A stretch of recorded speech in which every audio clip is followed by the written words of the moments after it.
à tous. Donc effectivement, dans cette présentation, je vais vous parler des déterminants de santé dans l'environnement urbain. Et plus spécifiquement, je veux faire un retour d'expérience sur les travaux qu'on conduit, sur les relations qui peuvent exister entre l'environnement urbain et la santé. Donc, bon, je précise là que apparemment, je viens d'un milieu donc, qui est différent de la plupart de celui qui est le vôtre, là, puisque je m'attends à ce que la plupart d'entre vous soient dans le milieu de l'aménagement urbain et de l'urbanisme. Donc moi, je suis épidémiologiste et je travaille à l'INSERM, comme ça a été dit, qui est l'Institut national de la santé et de la recherche médicale. Et donc on essaye d'avancer sur ces relations, dans la connaissance de ces relations entre les environnements urbains et la santé. Donc, je commence par une citation de Mary Northridge, qui est une éminence de la santé publique nord-américaine et qui a indiqué là, que la fin de la collaboration entre aménagement urbain et santé publique dans l'après-Seconde Guerre mondiale a limité la mise en œuvre de politiques publiques conduisant à une amélioration de la santé des populations urbaines. Il y avait cette ancienne histoire entre santé publique et aménagement urbain, puis dans l'après-Seconde Guerre mondiale, chacun finalement se préoccupait de ses petites affaires. Là, d'un côté, peut-être les aménageurs focalisés sur les sciences de l'ingénieur, l'ingénierie, ainsi de suite. Et puis de l'autre côté, les épidémiologistes focalisés sur les facteurs biomédicaux rendus possibles par des progrès en matière de recherche médicale. Alors, donc cette collaboration entre aménagement urbain et santé publique, elle a été limitée pendant des décennies. Par exemple, à des questions telles que celles des effets de la pollution de l'air sur la santé.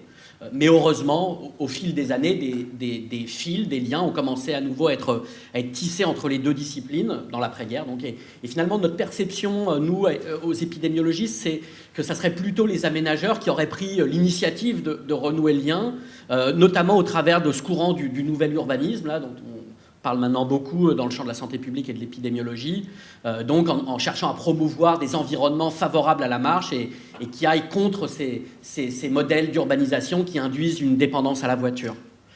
Donc plus récemment, du côté de la santé publique, ont émergé également différents champs de recherche, d'investigation, connectés entre eux mais distincts, et ces champs sont donc la santé urbaine, et ces études sur les quartiers et la santé, Neighborhood and Health en anglais, tout un courant de travaux. Et donc, nos travaux à nous s'inscrivent dans ce champ des études sur les quartiers et la santé, et c'est de ça dont je vais vous parler aujourd'hui. Alors là, je rapporte un modèle théorique, vous voyez, qui nous intéresse et qui nous guide un peu dans nos recherches. Donc, bon, l'idée en général, je ne vais pas rentrer dans les détails, mais voilà, notre point de départ, c'est ces différences qui existent entre quartiers favorisés et défavorisés sur le territoire. Et puis, l'idée, c'est que ces différences entre quartiers favorisés et défavorisés donnent lieu à des caractéristiques objectives différentes des environnements, donc relatives à l'environnement physique, à l'environnement de services, aux services et équipements disponibles, mais aussi aux relations sociales au sein des quartiers et à ce qu'on appelle l'environnement symbolique. Et je détaillerai peut-être un peu plus tard quelles sont les caractéristiques de ce type auquel on s'intéresse. Et donc, toutes ces caractéristiques objectives, évidemment, influent sur le vécu des personnes au sein de leurs environnements, et donc influent sur l'expérience des personnes donc, au sein de leur quartier. Donc ça peut être l'expérience affective, notamment l'attachement ou non que les personnes vont ressortir pour leur quartier, l'expérience cognitive, c'est-à-dire les opinions qu'ils ont de leur quartier, et puis bien sûr sur cette expérience relationnelle, ce vécu relationnel au sein du quartier. Et donc tout ça influerait sur les caractéristiques psychologiques des personnes, à la fois la santé psychologique, le bien-être, puis d'autres aspects de la psychologie sociale. Et tout ça pourrait influer sur les comportements de santé, et de là, donc par exemple dans l'exemple ici, sur les facteurs de risque de maladies cardiovasculaires, et finalement sur le risque cardiovasculaire. Donc vous voyez qu'on a un modèle excessivement complexe, là qu'on n'est pas du tout en mesure de tester tel quel avec nos études, mais ce qu'on fait, c'est qu'on essaye de jeter un coup de projecteur sur telle ou telle relation, telle ou telle partie de ce schéma pour essayer de reconstituer progressivement le puzzle. Donc, pour tester un certain nombre de ces hypothèses, nous on a mis en place une étude de cohorte. Donc c'est un petit peu ce que font souvent les épidémiologistes. Là, c'est un peu l'idée que, alors voilà, on peut avoir des présomptions sur le fait que tel facteur de l'environnement va être favorable à tel aspect de la santé, mais il y a cette médecine, le principe de cette médecine basée sur l'évidence, basée sur les preuves, et donc de même on veut une santé publique basée sur les preuves, et donc on veut des preuves quantitatives de ces intuitions qu'on a, même si parfois elles semblent assez évidentes, et puis on peut avoir une intuition, mais ensuite il faut quantifier la force d'une relation, ainsi de suite. Donc ce qu'on a fait, nous, c'est qu'on a recruté une cohorte. Oh là, alors, voilà. Mauvaise maîtrise de l'outil, là. Voilà. Donc on a recruté une cohorte de participants, un ensemble de participants, 7290 en 2007-2008. Donc c'est des participants qui avaient entre 30 et 79 ans et qui habitaient dans 10 arrondissements parisiens et 111 communes d'Île-de-France, les communes représentées en gris sur la carte. Et puis en 2011-2013, on essaye de revoir autant que possible ces participants et puis on inclut des participants supplémentaires dans l'étude. Et donc, les données qu'on collecte, c'est des données médicales, cliniques, biologiques, des données socio-économiques, des données comportementales, psychologiques, au niveau individuel, hein, puis aussi des données sur la perception que les personnes ont de leur environnement. Et enfin, un aspect vraiment important, c'est qu'on utilise l'adresse de résidence des personnes pour géocoder ces personnes, c'est-à-dire les localiser sur un fond de carte électronique. Et là, chacun des points sur une portion de notre territoire d'étude correspond au lieu de résidence d'un des participants de l'étude. Alors, voilà, on utilise donc ces données pour tester un certain nombre d'hypothèses. Donc, avant de vous dire quelles sont les relations qu'on observe avec les environnements, entre santé et environnement, il me semble important de vous dire comment on mesure les environnements, parce que tout ça est quantitatif. Donc, et puis, c'est là aussi que des ponts, des passerelles doivent être établis entre la santé publique et l'aménagement urbain pour bien mesurer ces environnements. Alors nous, on essaye d'adopter ce qu'on appelle une vision intégrative de l'environnement, c'est-à-dire qu'on essaye de tenir compte des multiples facettes de l'environnement, qu'on organise en catégories, que j'ai évoquées.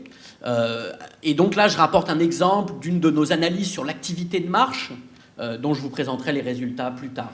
Donc on s'intéresse à l'environnement socio-démographique, socio-économique et démographique. Puis c'est des facteurs tels que le niveau d'instruction, le revenu, mais aussi la densité de population, puis la stabilité résidentielle. Est-ce que les gens restent longtemps dans leur quartier ou est-ce qu'il y a un flux constant de déménagement et d'emménagement ?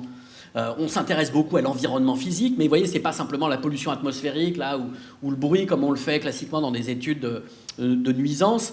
On s'intéresse à la proportion de la surface qui est bâtie, quelque chose qui a été discuté précédemment, à la hauteur moyenne des bâtiments, à la surface de parcs et espaces verts, à la présence d'une pièce d'eau dans le quartier, à différents paramètres du réseau de rue, donc la densité d'intersection, puis la connectivité de ces intersections au sein du réseau, au sein du quartier immédiat de résidence, la présence d'une autoroute, la pollution évidemment, le fait d'habiter dans une zone de survol aérien, etc. Donc à la fois des nuisances, puis des caractéristiques de l'environnement bâti. Mais on s'intéresse également aux relations, à l'environnement de service. Donc là, c'est la densité de services, la présence de monuments dans cette analyse sur la marche, le nombre de lignes de transport en commun, vous voyez ce genre de choses. Et puis, on a également un intérêt pour l'environnement d'interaction sociale et l'environnement symbolique. Donc là, c'est ce qui est lié aux relations sociales, la présence de problèmes d'insécurité et l'insécurité ressentie par les résidents, la cohésion sociale au sein du quartier, l'existence d'interactions sociales stressantes. Puis, quant à l'environnement symbolique, on s'intéresse à ce qu'on appelle la stigmatisation du quartier. Est-ce que c'est un quartier qui est montré du doigt comme étant un quartier défavorisé ? Alors, ensuite, la question se pose de savoir comment mesurer ces facteurs. Donc, alors habituellement dans les études, on a des mesures qui sont centrées sur les îlots, les îlots de voirie. Alors, nous, il nous semble que l'espace de vie, c'est pas l'îlot. L'espace de vie, c'est l'espace de la rue. Bon, premier argument. Et puis, un autre aspect, c'est que on n'accède pas évidemment à toutes les portions de l'espace local.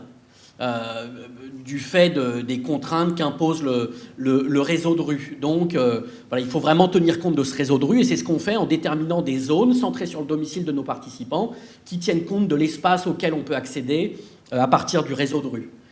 Donc, ça nous permet de tenir compte des barrières physiques qui existent dans l'espace quand on mesure cette exposition aux environnements, et puis de l'enclavement de certaines portions du réseau de rue. Donc là, j'en ai une illustration ici. Donc voilà, on a là un exemple de ces facteurs qu'on mesure, donc là, le logement d'une personne, d'un de nos 7000 participants. Donc on utilise des systèmes d'information géographique comme vous, hein, je suppose, et moins bien que vous, certainement. Puis là, ce trait en pointillé, c'est cette zone tampon centrée sur le domicile auquel le participant peut accéder à 1 kilomètre de son logement. Et puis par exemple, comme je l'ai dit précédemment, on mesure la densité globale de services, les points violets sur la carte, la densité d'intersections, puis la connectivité de ces intersections, le degré de courbure des rues, etc. Au sein de cette zone, la proportion de la surface qui est couverte par des parcs, et puis la proportion de la surface qui est bâtie, ainsi que la hauteur moyenne des bâtiments. Vous voyez, c'est des exemples de ces mesures qu'on réalise. Alors, ensuite, il y a une question qui se pose, c'est la question de l'échelle à laquelle on va mesurer ces facteurs. On n'a pas d'informations, on peut avoir des hypothèses a priori, mais ça reste quand même incertain. Donc là, je rapporte un petit exemple pour vous montrer l'importance de la question de l'échelle dans ces études. Donc là, on demande aux personnes dans cette étude, est-ce qu'il y a suffisamment de parcs et espaces verts dans leur quartier ? Et puis, on examine la relation qui existe entre la surface objectivement mesurée de parcs et espaces verts et cette opinion qu'il y a suffisamment d'espaces verts dans le quartier.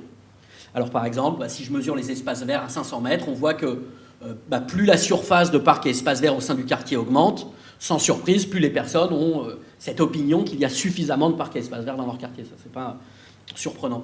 Donc ce qu'on fait, et c'est là que c'est un peu plus intéressant, c'est qu'on mesure cette surface de parcs et espaces verts à différentes échelles, hein, dans les 250 mètres, 500 mètres, 750 mètres, 1000 mètres, 2500 mètres, 5000 mètres, autour du domicile. Et ce qu'on voit ici, c'est que la force de la relation entre donc, la surface objective de parcs et espaces verts et l'opinion qu'il y a suffisamment d'espaces verts, elle est la plus forte quand on mesure les espaces verts dans un rayon, dans un rayon de 2500 mètres autour du domicile. Donc ça veut dire là que, après il faudrait discuter du pourquoi et du comment, mais en tout cas mentalement, en moyenne, nos individus se réfèrent vraisemblablement à un espace de 2,5 km autour de leur domicile lorsqu'ils répondent à la question « Est-ce qu'il y a suffisamment de parcs et espaces verts dans votre quartier ?» Et puis bien sûr, on pourrait ensuite investiguer les variations de ce rayon en fonction du fait qu'on habite à Paris ou en petite ou en grande couronne. Mais enfin, en tout cas, la question de l'échelle est une question qu'il est importante de poser. Alors ensuite, il y a toutes ces variables pour lesquelles on dispose de données, donc tous ces facteurs de l'environnement pour lesquels on dispose de bases de données que nous fournissent nos collègues aménageurs, et on les en remercie. Mais il y a aussi toutes ces dimensions qui nous intéresseraient en tant qu'épidémiologistes et pour lesquelles on n'a pas de base de données. Alors là, une approche, c'est qu'on appelle approche écométrique, hein, un nom qui nous vient de la littérature nord-américaine, écométrique, mesure des environnements, des contextes. C'est de poser des questions aux personnes de notre étude, poser différentes questions sur chacune des dimensions qui nous intéressent. Et donc là, par exemple, on a les questions qui ont été posées, c'est des exemples parmi d'autres, pour appréhender le niveau de dégradation de l'environnement physique, le niveau de dégradation de l'environnement social et la cohésion sociale, juste quelques exemples. Et puis, ce qu'on fait, c'est qu'on utilise des modèles statistiques ensuite, dont je vous fais grâce, pour agréger l'information liée à ces différentes questions pour chaque individu, et puis ensuite agréger l'ensemble de l'information liées aux résidents d'un même quartier à l'échelle du quartier. Et on obtient de cette façon des mesures à l'échelle de chacun des quartiers de notre territoire d'études, 1900 quartiers. Et donc, si vous voulez, avec cette approche écométrique, là, ainsi que c'est figuré ici, les participants sont pris pour des observateurs des conditions qui existent dans leur quartier. Voilà ce que fait un peu cette approche écométrique. Puis là, je rapporte un petit résultat de cette approche écométrique. Donc là, on s'intéresse à l'environnement physique détérioré. Puis là, je rapporte les résultats non pas à l'échelle des quartiers, comme on les utilise dans nos études, mais à l'échelle des communes pour que ça soit un petit peu plus parlant pour vous. Et donc, finalement, on voit que la méthode est capable de distinguer entre des environnements où des quartiers où l'environnement physique est très peu détérioré, là, le Chesnay, je ne sais pas si, pour ceux qui connaissent l'Île-de-France, le Vésinet, bien sûr, Marly-le-Roi, et puis des communes où l'environnement est au contraire, l'environnement physique est très détérioré, tel qu'évalué par les résidents, Pantin, La Courneuve, Stein, Mantes-la-Jolie, Strapp, donc pas de surprise après, mais en tout cas on obtient des mesures quantitatives de ces paramètres qui nous intéressent. Alors, voilà, donc là je vous ai un petit peu dit comment on mesure les environnements, je pense que vous en avez une bonne idée. Ensuite, quelles associations on observe avec la santé? Alors tout ça c'est beaucoup plus dur. Donc je vais y aller progressivement, je vais donner quelques exemples. Donc il y a un certain nombre de travaux dans lesquels on s'intéresse au problème d'excès de poids. Donc ici mesuré à partir du tour de taille des participants. Alors dans ces études, on s'intéresse bien sûr aux caractéristiques individuelles, l'âge, le sexe, le niveau d'instruction et plein d'autres caractéristiques des personnes. Et tout l'exercice en fait, c'est de savoir si, après avoir tenu compte des caractéristiques individuelles, on va observer des relations additionnelles avec les caractéristiques des environnements urbains dans lesquels les personnes vivent. Donc là, ce qu'on montre ici, dans cet exemple très simple, c'est qu'après avoir tenu compte de l'âge, du sexe et du niveau d'instruction, le niveau d'instruction moyen des résidents du quartier dans lequel vous habitez est associé au tour de taille des personnes. Donc plus le niveau d'instruction moyen des résidents du quartier diminue, plus le tour de taille des personnes augmente. Et ceci après avoir tenu compte de votre niveau d'instruction personnelle et d'autres facteurs. Donc, cette association, elle conduit à des disparités sur le territoire, entre quartiers favorisés et défavorisés, qui se surajoutent, si vous voulez, à l'effet des caractéristiques individuelles, qui elles aussi créent de la disparité dans l'espace. Donc, on a en fait voilà, des disparités territoriales socio-territoriales, qui ont une composante à la fois proprement individuelle et une composante géographique. Donc le fait que la géographie, l'endroit auquel on vit impacte les problèmes d'excès de poids, ça incite l'épidémiologiste à aller voir plus avant qu'est-ce qui derrière, qu'est-ce qui dans ces quartiers-là peut être la cause de ces problèmes. Alors, par exemple, dans la suite de cette étude qui a également été publiée, on a cherché à voir si, après avoir tenu compte des caractéristiques socio-économiques des individus et de leur quartier, différents facteurs de l'environnement physique et de l'environnement de service sont associés à ces problèmes d'excès de poids, donc ici, au tour de taille. Donc on trouve, après avoir tenu compte de ces facteurs, que le tour de taille moyen des personnes est plus large dans les zones où la proportion de la surface bâtie est plus faible, dans les zones où le nombre de magasins de fruits et légumes est moins important, où la densité de restaurants est moins importante et où la densité finalement globale de services est moins importante. Donc pour faire court en fait, plus on va de l'urbain central à l'urbain périphérique et au périurbain, après avoir tenu compte des aspects socio-économiques dont on a déjà discuté, plus la prévalence des problèmes d'excès de poids augmente. Alors là, en biostatisticien, on utilise des méthodes un peu avancées là, pour essayer de voir si on est en mesure de séparer l'effet de ces différentes variables, parce que nos collègues à l'Agence régionale de santé, ils nous disent voilà, on veut savoir ce que c'est. Est-ce que c'est qu'il y a trop de fast-food là et quelque chose de précis pour intervenir. Mais dans cette analyse spécifique, la corrélation est telle entre tous les paramètres de l'environnement physique et de l'environnement de service qu'on n'est pas en mesure de départager les effets. Si vous voulez, les endroits où il y a beaucoup de fast-food, c'est aussi ceux où il y a beaucoup de magasins de fruits et légumes, où la surface bâtie est plus importante, où il y a plus d'accès au transport en commun, et ainsi de suite. Donc c'est quand même une tâche pas facile. Mais déjà, en tout cas, on avance en mettant en évidence une double contribution de l'environnement socio-économique et du degré d'urbanisation mesuré à partir de l'environnement physique et de l'environnement de service pour expliquer les problèmes d'excès de poids. Alors, on conduit également des travaux sur la pression artérielle. Et donc là, on voit encore cette double contribution de la situation personnelle et de l'environnement dans lequel on habite. Donc, pour juger de l'effet du niveau d'instruction individuelle, il faut comparer les différents blocs ici. Et donc, on voit que plus le niveau d'instruction augmente, plus la pression artérielle tend à diminuer. Mais ce qu'il est intéressant de voir ici, c'est qu'au sein de chaque strate, au sein de chaque catégorie de niveau d'instruction individuelle, on observe une relation additionnelle avec le niveau d'instruction moyen des résidents du quartier. Donc, voilà, pour un niveau d'instruction donné, plus le niveau d'instruction moyen des résidents du quartier augmente, plus la pression artérielle systolique des participants tend à baisser. Et avec une contribution qui est presque aussi forte du quartier où on habite que du niveau d'instruction personnelle. Donc c'est quand même des résultats interpellants. Dans la suite de cette étude-là, on a mis en place une typologie de quartier, donc basée sur un grand nombre de facteurs de l'environnement physique, de l'environnement de service et des relations sociales qui existent au sein des quartiers. Et on a identifié 6 types de quartiers. Et alors il y a deux types de quartiers périurbains, 2 types de quartiers urbains périphériques et 2 types de quartiers urbains centraux. Et à chaque fois, les 2 quartiers, là, dans chaque catégorie, se distinguent en fonction du degré de tension dans les relations sociales qui existent, telles que mesurées à partir des approches écométriques que j'ai présentées. Et donc, on observe des associations avec la pression artérielle, après avoir tenu compte des caractéristiques des individus et du niveau socio-économique de leur quartier. Et donc, voilà, alors ces associations nous disent, je vais la faire un petit peu courte et synthétique, que pour la tension artérielle systolique, elle est la plus élevée dans ces quartiers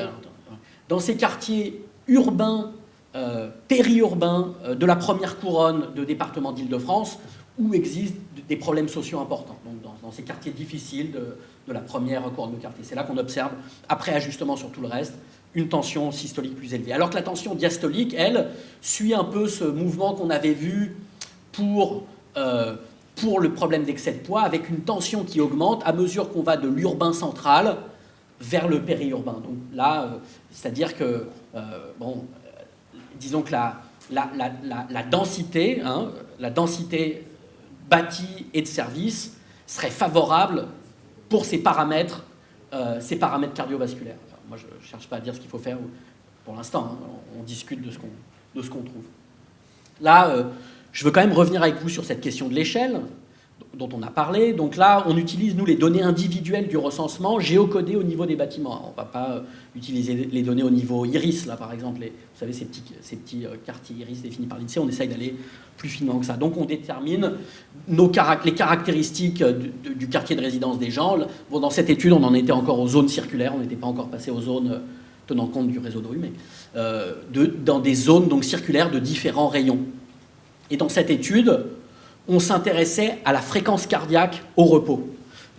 Donc là, à nouveau, on observe, après avoir pris en compte les caractéristiques personnelles, socio-économiques, que la fréquence cardiaque au repos augmente à mesure que le niveau d'instruction moyen des résidents du quartier diminue. Donc, des quartiers socio-économiquement défavorisés abritent des résidents qui ont un cœur qui bat plus vite, après avoir tenu compte des caractéristiques individuelles. Et c'est quand même assez troublant là, qu'un paramètre aussi intime du fonctionnement de l'individu puisse être impacté par des caractéristiques de l'environnement.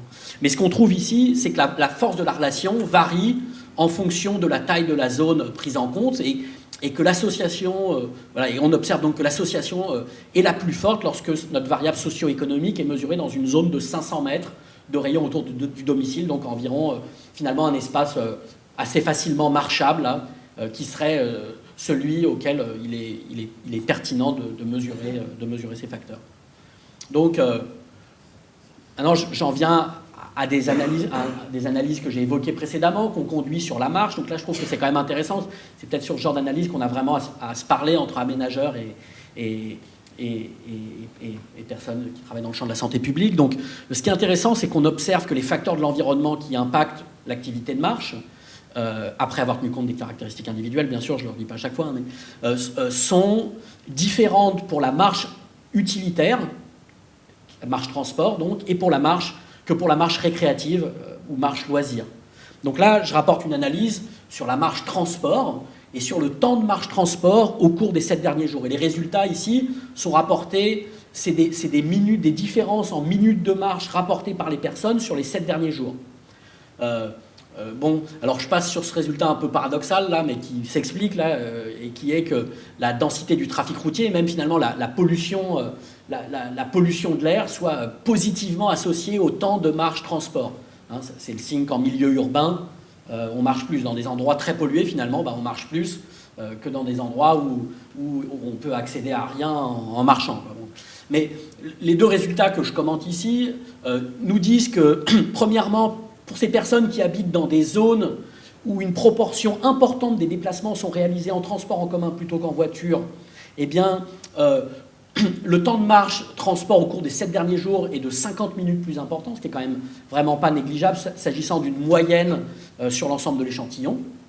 Et par ailleurs, que la densité de services à proximité du logement, elle, est associée de façon massive au temps de marche transport, avec des différences de 70 minutes sur 7 jours entre des personnes qui habitent dans un quartier où il y a beaucoup de services versus des quartiers où il n'y a pas beaucoup de services. Donc nous, là, de notre point de vue un peu naïf là, sur l'aménagement urbain, on a tendance à dire que ça tend à corroborer les thèses qu'on croit être celles du nouvel urbanisme, mais vous me direz si je me trompe. Et en tout cas, c'est comme ça que c'est présenté dans toute la littérature nord-américaine. Et il est intéressant du coup de le répliquer en contexte français et francilien, que donc le fait de créer des communautés intégrées avec un système de transport adéquat et des services à proximité du logement, ça encourage de façon effective à la marche transport. Et puis donc là j'ai une analyse sur la marche récréative. Donc là le modèle l'analyse s'intéresse au temps de marche récréative au sein du quartier. Donc il y a des facteurs qui sont en commun avec ce qu'on a observé pour la marche utilitaire. Donc à nouveau cette densité globale de services qui influe aussi positivement sur la marche loisir. Mais avec des caractéristiques également qui sont des facteurs d'environnement qui sont propres, qui sont des effets de l'environnement qui sont propres à la marche récréative, tels que le fait de disposer d'espaces verts et ouverts de qualité à proximité de son logement, qui tend à faire augmenter le temps de marche récréative réalisé au sein du quartier. Et un autre résultat un peu préoccupant qu'on retrouve dans différentes sous-analyses, qui est que ces personnes qui habitent dans une zone de survol aérien rapportent un temps de marche récréative moins importante au cours des 7 derniers jours. Et ça, il y a quand même pas mal d'intérêt en Ile-de-France pour voir ce qui se passe en termes sanitaires à proximité de ces 2 grands aéroports internationaux. Et donc ça, c'est quand même un élément à verser au dossier des influences potentielles de ces grandes installations aéroportuaires sur la santé. Donc voilà ce que j'avais à dire sur les effets des environnements sur la santé. Là, j'ai encore le temps un petit peu de... Alors, d'accord, ouais, j'avais un petit peu de partie, mais je vais essayer de le faire un peu rapidement. Voilà. Alors, donc le problème de toute cette littérature sur les quartiers et la santé, c'est qu'elle s'est exclusivement focalisée sur l'environnement de résidence. Et par exemple, dans une revue de littérature qu'on avait effectuée sur les relations entre les environnements et les problèmes métaboliques, on a trouvé que sur 130 études, 90% se sont exclusivement intéressés au quartier de résidence. Et que seuls 4% des études ont tenu compte à la fois du quartier de résidence et d'une autre destination majeure dans la vie de tout un chacun, telle que le lieu de travail ou l'école pour les enfants. Donc c'est quand même une limite vraiment majeure dans la mesure où la plupart des personnes passent une fraction importante de leur temps en dehors de leur quartier. Et c'est d'ailleurs ce que nous rappelle une étude nord-américaine issue de la géoethnographie, étude intéressante de 10 familles à Boston, qui identifie 222 destinations régulièrement utilisées par ces personnes et qui nous dit que seuls 6% des destinations se trouvent dans le quartier de résidence, 21% dans les quartiers adjacents et 73% ailleurs dans l'espace de la ville. Tout ça pour dire qu'on aurait tout faux là en s'intéressant qu'au quartier de résidence. Et donc les chercheurs en concluent à la nécessité d'aller collecter des informations extra-résidentielles, comme on dit, ou des données sur l'espace d'activité. C'est un pan, là encore, où il y a beaucoup à discuter avec les gens de l'aménagement. Donc nous, dans notre étude Record, on a 2 stratégies pour évaluer les expositions à ces multiples environnements. D'une part, pour évaluer les expositions chroniques aux environnements, c'est-à-dire sur une longue période, on procède à une enquête électronique de la mobilité régulière. Et puis, par ailleurs, pour appréhender les expositions plus ponctuelles aux environnements sur une période plus courte, on recourt au suivi GPS, donc Global Positioning System. Alors je dis 2 mots là de cet outil qu'on utilise pour enquêter la mobilité régulière, parce qu'on a des échanges, notamment avec nos collègues du CERTU là-dessus, ou différents collègues. Là, on demande aux gens où ils réalisent un certain nombre d'activités, et puis les gens, le logiciel leur fournit une carte interactive pour répondre à ces questions-là de localisation de leur lieu d'activité. Donc on leur demande de tracer les limites de leur quartier tel qu'ils le perçoivent. Vous voyez, ça c'est fait à grande échelle, c'est quand même des données assez nouvelles. Comment est-ce que les individus perçoivent leur quartier? C'est-à-dire c'est plus notre réseau, notre quartier calculé automatiquement à partir d'un système d'information géographique. Et puis ensuite, on leur demande de localiser un certain nombre de leurs lieux d'activité réguliers, où ils travaillent, où ils font leurs courses, où ils pratiquent du sport, et tout un ensemble d'autres activités régulières. Et donc là, actuellement, pour les 4000 personnes déjà enquêtées dans la seconde vague de notre étude, on a déjà géolocalisé plus de 57 000 lieux d'activité. Donc vous voyez, c'est quand même du travail à une échelle un peu industrielle. Et avec ça, donc, avec ces destinations régulières, on sera en mesure de tracer l'espace d'activité régulier des personnes. Puis on connaît aussi donc, le quartier perçu, tel que les personnes le perçoivent. Et ça va nous permettre d'étudier de façon quand même assez fine le comportement dans l'espace de notre population. Et puis alors, je l'ai dit, il y a tout un ensemble d'études qui viennent de différents champs, qui commencent à utiliser les technologies GPS pour s'intéresser à la mobilité. Et donc, dans le champ de la santé publique et de la nutrition, classiquement, on utilise un GPS et puis un accéléromètre pour mesurer l'activité physique. hein. Mais on manque d'informations sur les lieux d'activité fréquentés, sur les activités pratiquées aux différents lieux et sur les modes de transport. Alors que nos collègues des sciences du transport, eux, ils utilisent des GPS, mais ils combinent ça avec une enquête de mobilité précise qui fournit toutes ces informations. Par contre, ils n'utilisent pas d'accéléromètre en routine, et donc ça, ils n'ont pas d'informations fiables sur l'activité physique. Donc un peu, finalement, l'objectif de travaux futurs, c'est d'intégrer cette approche santé publique et cette approche transport du suivi GPS. C'est ce qu'on essaye de faire, nous, dans notre étude Record GPS. Et c'est pour ça que cette étude, d'ailleurs, est financée à la fois par des institutions du monde de la santé publique et par des institutions que vous connaissez sûrement mieux, qui sont des autorités et des opérateurs du monde des transports, le ministère des Transports, le CERTUL, on a entendu tout à l'heure. Je remercie encore le STIF, la RATP, le Conseil régional d'Île-de-France. Donc, et très brièvement, là j'ai vraiment bientôt fini, dans cette étude, les participants sont invités à porter un GPS à la ceinture pendant 7 jours et un accéléromètre. Et puis donc, on les enquête sur les activités qu'ils ont pratiquées aux différents lieux pendant 7 jours et sur les modes de transport qu'ils ont employés. Et là, on a actuellement recruté un peu plus, maintenant 145 participants dans cette étude GPS. Ça fait plusieurs milliers de déplacements à analyser sur 7 jours. Et donc les produits de cette étude, c'est une trajectoire de mobilité sur 7 jours, avec les informations précises sur ce qui a été fait, sur les modes de transport employés, et puis surtout pour les analyses, une table horaire pour chacun des participants sur 7 jours, qui est la succession des activités pratiquées aux différents lieux et des modes de transport employés. Et ça, cette table horaire, elle nous sert à analyser l'activité physique des participants, et ça sera ma dernière diapo, avant l'unique diapo de conclusion. Voilà, alors, qu'est-ce qui sort de ces analyses? C'est des résultats tout à fait préliminaires, descriptifs, sur un petit échantillon, donc vraiment, il ne faut pas y accorder plus d'importance que ça en a, mais un élément qui est quand même important pour discuter entre personnes de la santé publique et de l'aménagement, c'est que autour de 30% de la dépense énergétique globale d'un individu sur 7 jours serait liée à son activité de transport, premier point. Et puis le deuxième point, c'est que dans une analyse conduite au niveau déplacement, comparé aux déplacements qui incluent un trajet en voiture, les déplacements qui incluent un trajet en transport en commun impliquent un nombre de pas marchés plus important et une dépense énergétique plus importante, et on le quantifie de façon assez précise, puisqu'on peut dire que comparer un trajet, un déplacement qui inclut l'utilisation de la voiture, un déplacement qui inclut l'utilisation des transports en commun est associé à 200 pas marchés en plus et à une dépense énergétique de 11 kilocalories en plus pour chaque 10 minutes de trajet. Donc ça, c'est quand même des données très descriptives, mais qui sont importantes pour les décideurs et qui devraient les inciter, et qui les incitent d'ailleurs à penser qu'on peut agir sur les transports pour promouvoir une activité physique régulière en population, ce qui est un objectif phare des plans de santé publique actuellement. Donc voilà, je conclus vraiment très rapidement. Il existe dans le champ de l'épidémiologie toute une littérature qui s'intéresse aux effets des quartiers sur la santé. Il y a beaucoup de gens qui travaillent dessus dans tous les pays. Et donc, une littérature qui met en place des collaborations croissantes avec le monde de l'aménagement urbain, mais encore insuffisamment en France. Et c'est en marche. Et puis, finalement, le fait qu'on soit aujourd'hui en train de discuter de tout ça, ça montre que ça avance dans cette direction. Donc, il faut mieux tenir compte du quartier de résidence, de ses multiples caractéristiques quand on s'intéresse à la santé, mais aussi intégrer le quartier dans les trajectoires de mobilité plus globales.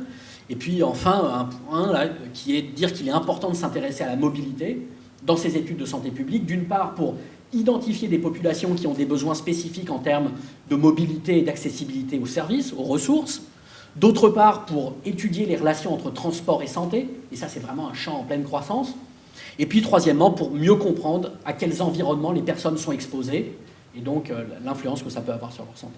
Et voilà, j'en ai fini.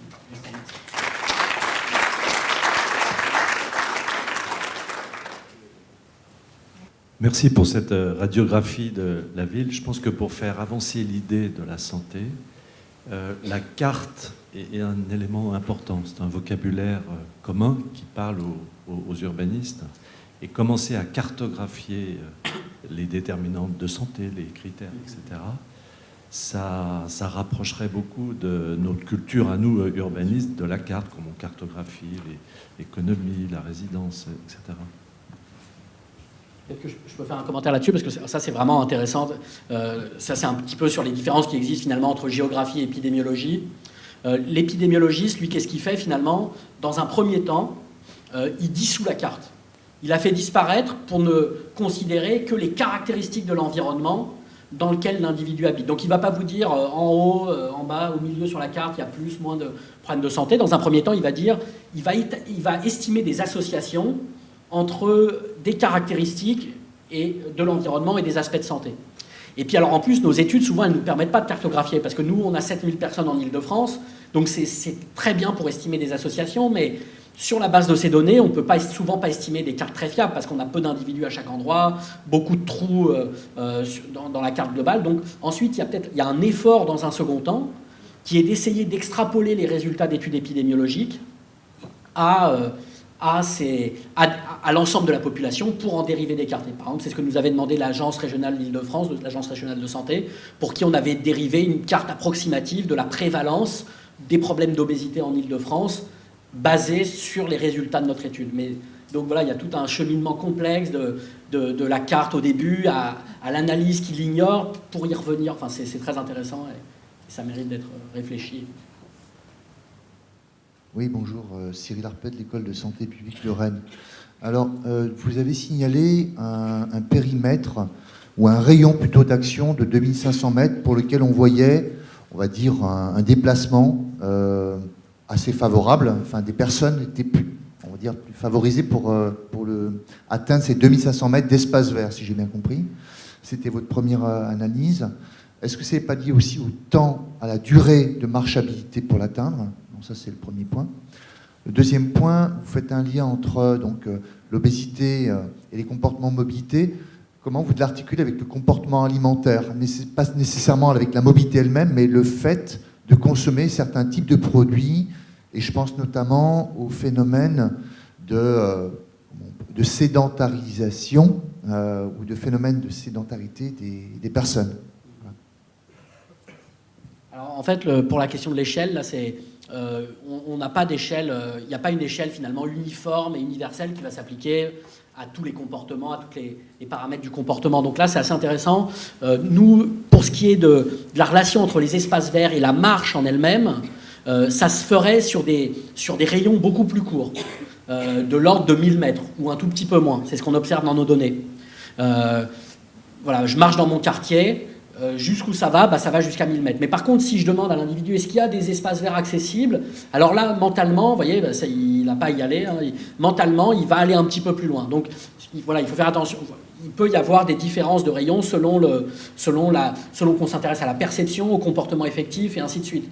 Bon, et puis ensuite, si je demandais, est-ce qu'il y a suffisamment de supermarchés dans votre quartier, suffisamment de médecins généralistes, de boulangeries, enfin à chaque fois, on aurait certainement un rayon différent, parce que l'individu, pour dire qu'il y a suffisamment de boulangeries, il ne va pas utiliser le même rayon que pour dire qu'il y a suffisamment de neurologues. Enfin bon, voilà. Donc ça, c'est le premier point. Bon, ensuite, voilà, toute cette littérature sur les quartiers et la santé, elle étudie tout un ensemble de choses. Et pour étudier ces disparités territoriales d'excès de poids, finalement, il y a deux hypothèses qui sont privilégiées. Celle qui renvoie aux apports énergétiques, donc à l'alimentation, et puis celle qui renvoie à la dépense énergétique. Donc, c'est deux phénomènes qui sont étudiés de façon concomitante, simultanée, parfois séparée, tout en s'assurant qu'on n'aboutit pas à des résultats faux en ignorant un dans une étude et ainsi de suite.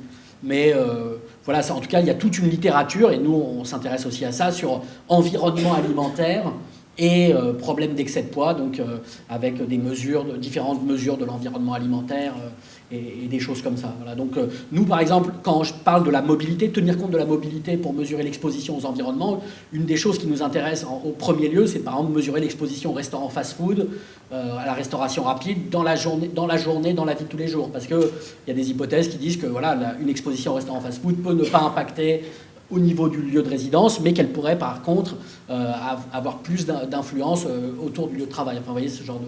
Donc tout est effectivement imbriqué. Merci beaucoup.